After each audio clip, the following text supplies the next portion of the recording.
Hello my dear friend, इस video में हम बात करने जा रहे हैं मझगांव डॉक्सी बिल्डर्स कंपनी के बारे में।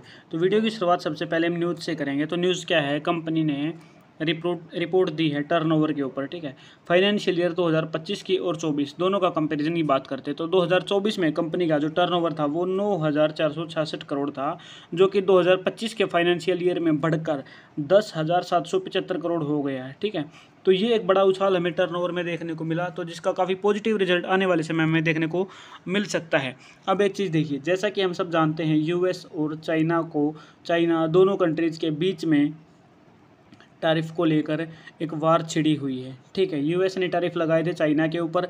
यूएस एक बहुत बड़ा इंपोर्टर कंट्री है और चाइना एक्सपोर्ट करती है, चीज़ों को यहाँ से बेचती है। ठीक है, तो चाइना ने रिवर्स में क्या किया, 34% के टैरिफ लगाए। ठीक है, तो ये एक बड़ी खबर हमारे सामने आई।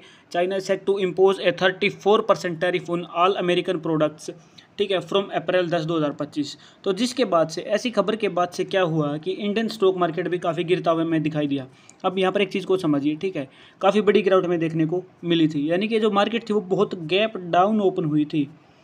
गैप डाउन होने के बाद एक चीज़ बड़ी हमें देखने को क्या मिलेगी, वहाँ से प्राइस ऊपर गया। ठीक, आप यहाँ पर ये रेड कैंडल देख रहे हैं, लेकिन अगर मैं यहाँ पर इसको दिखाऊंगा प्राइस ओपनिंग और क्लोजिंग, क्योंकि ये ग्रीन यहाँ पर दिखनी चाहिए थी लेकिन ये रेड दिख रही है, तो इसकी आप ओपनिंग देखोगे 2221 है, लेकिन क्लोजिंग 2317 पे है, यानी कि प्राइस लो पे ओपन होकर हाई पर क्लोज हुआ है।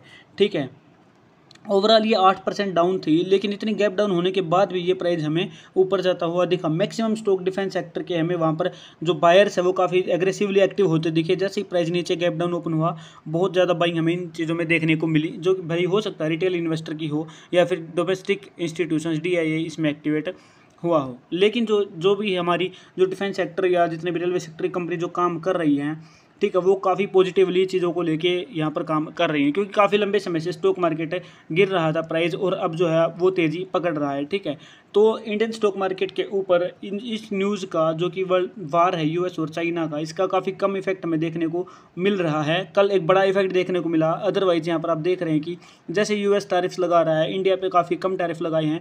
ठीक है, वो उसका इफेक्ट यहाँ पर हमें पॉजिटिव देखने को मिल रहा था। तो यहाँ पर हमें क्या देखने को मिला, अभी आगे क्या कर सकते हैं इसमें। ठीक है, तो अभी जब तक चीज़ें स्टेबल नहीं हो जाती हैं, हमें अपनी रेंज को मार करके रखना है। जिस तरीके से हम जानते हैं कि प्राइस किस तरीके से मूव कर रहा है, तो यहाँ पर संभावना तो बहुत कम है हमें प्राइस की और ज़्यादा दोबारा नीचे गिरने की, लेकिन फिर भी हमें थोड़ा तैयार रहना है। और अगर आप स्टॉप लॉस यूज़ करते हैं तो स्टॉप लॉस तो पक्का आपको यूज़ करना ही चाहिए। ठीक है, मैं बताना चाहूँगा, मैं सेबी रजिस्टर्ड नहीं हूँ, इन्वेस्टमेंट की सलाह नहीं है, वीडियो एजुकेशन पर्पज से है।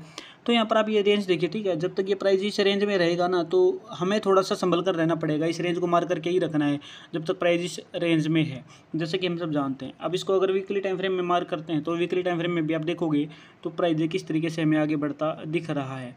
तो प्राइस अपने नए हाई और हायर लो बना रहा है। यहाँ पर आप देखिए, प्राइस ने हाई बनाया था, उसके बाद प्राइस नीचे गिरा तो एक लो बनाया, लेकिन यहाँ से प्राइस ऊपर जाना शुरू हो गया। ये इसने प्रीवियस लो के कंपैरिजन में हाई बनाया, वो दोबारा से जो अगला लो था वो प्रीवियस लो से ऊपर था, तो ये हायर लो हो गया। ठीक है, और ये इस हाई से ऊपर है। तो अब अगर क्लोजिंग हमें आने वाले कुछ दिनों में 2115 से ऊपर ही मिल जाती है, तो हम समझेंगे कि हाँ, हमारा ये पैटर्न जो है हायर हाई और हायर लो वाला काम कर रहा है। तो इस वीडियो में इस चीज़ को ध्यान जरूर रखिएगा, मार्क कर सकते हैं। तो मुझे उम्मीद है ये चीज़ आपको बिल्कुल अच्छे से समझ में आ गई है, न्यूज़ भी आपको पता चल गई है क्या रीज़न हुआ क्या नहीं। ठीक है, तो मेरे चैनल को सब्सक्राइब जरूर करें ताकि आपको स्टॉक मार्केट के लेटेस्ट अपडेट आपको मिलते रहें। Thank you very much.